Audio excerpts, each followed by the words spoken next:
Bienvenidos. Este video es la segunda parte de la introducción al cambio climático. La primera parte la puedes ver aquí. En este video conoceremos los gases de efecto invernadero antropogénicos.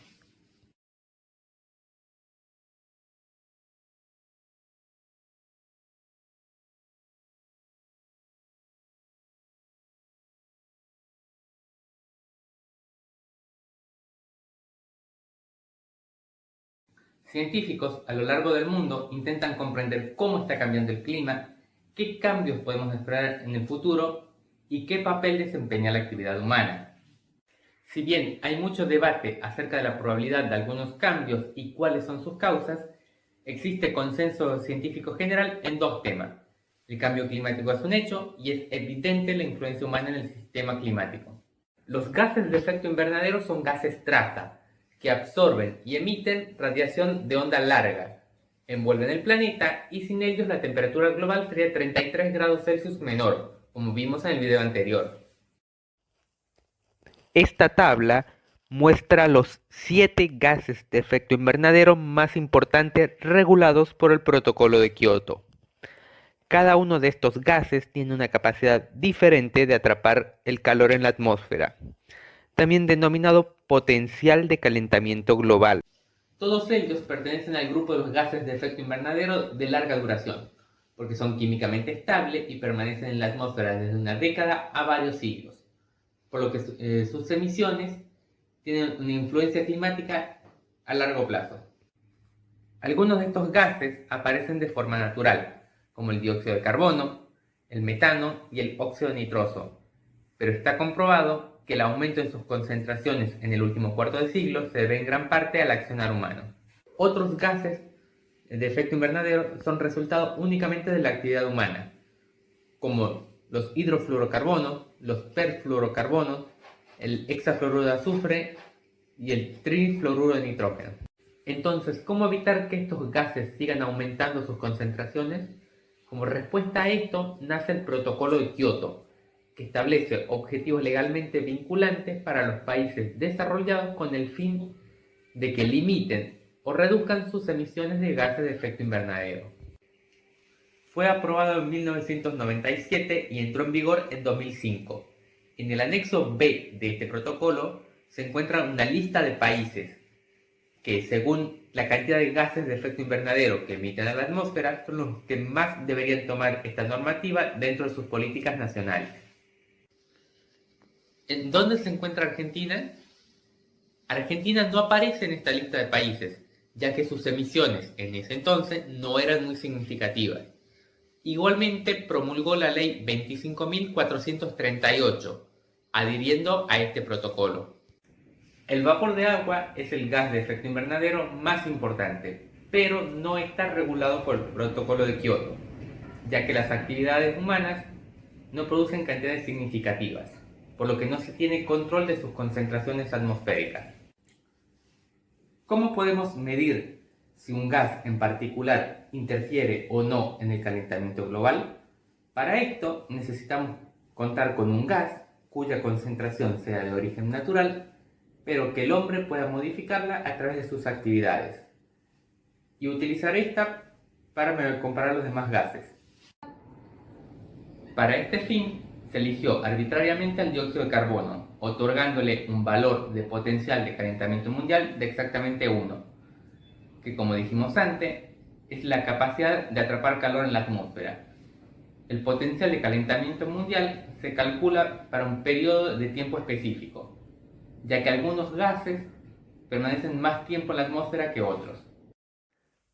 Si volvemos a mirar la tabla de los gases regulados por el Protocolo de Kioto, vemos que, por ejemplo, el metano tiene un potencial de calentamiento mundial de 25 para 100 años.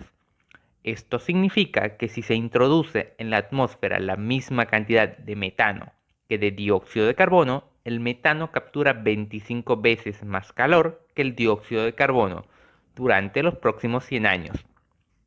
Por lo que hay gases que, aunque se emiten en porcentaje mucho menor que el dióxido de carbono, aumentan en gran medida el calentamiento global. Por ejemplo, miren el hexafluoruro de azufre, que sus emisiones son únicamente de origen antrópico. Conozcamos los gases de efecto invernadero antrópico regulados por el Protocolo de Kioto.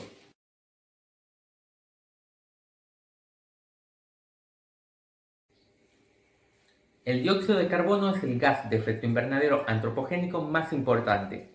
Contribuye al 64% del forzamiento radiativo total ocasionado por los gases de efecto invernadero de larga duración. Y es con el que se compara a todos los demás gases cuando se habla del potencial de calentamiento mundial. Las emisiones de otros gases se calculan en términos de emisiones de dióxido de carbono equivalentes. El dióxido de carbono no tiene un ciclo de vida específico. Las principales causas de emisiones de dióxido de carbono son la quema de combustibles fósiles, la deforestación y la degradación forestal y la producción de hierro y acero. Los océanos y los bosques son los principales sumideros de carbono, es decir, lugares en donde se absorbe y almacena el dióxido de carbono atmosférico. El dióxido de carbono en la atmósfera ha aumentado de manera constante durante los últimos 200 años.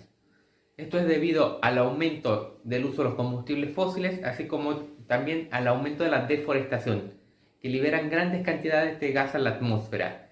Se cree que la concentración actual de dióxido de carbono es la mayor registrada en los últimos 800.000 años.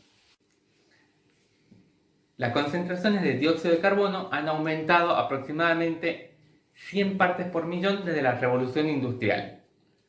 Pero, ¿qué es esto de partes por millón?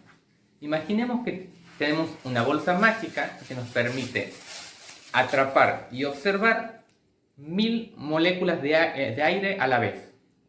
Si empezamos a sacar una a una de estas moléculas, observamos que tenemos una molécula de oxígeno, una de nitrógeno, una de dióxido de carbono, otra más de dióxido de carbono,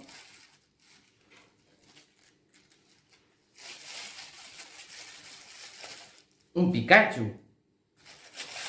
Ahora, si contamos cuántas moléculas de dióxido de carbono tenemos, la respuesta sería 100.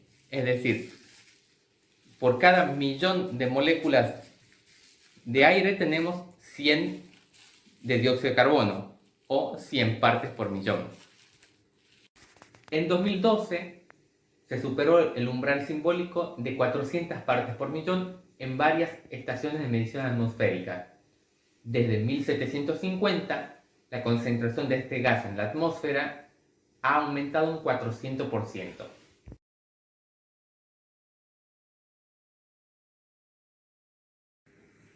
El metano es el segundo gas de efecto invernadero antropogénico más importante.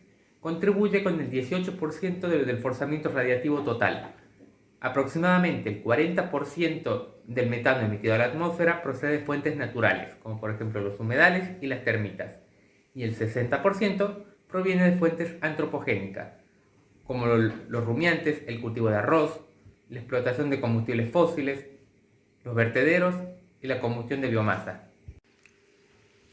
El metano se elimina de la atmósfera por medio de reacciones químicas en aproximadamente 12 años, por lo que a pesar de que es un gas de efecto invernadero importante, tiene un efecto relativamente corto.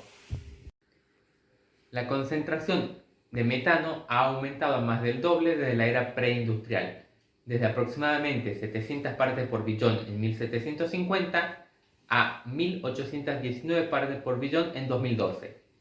La concentración atmosférica de metano se había mantenido estable hasta que en 2007 volvió a aumentar progresivamente.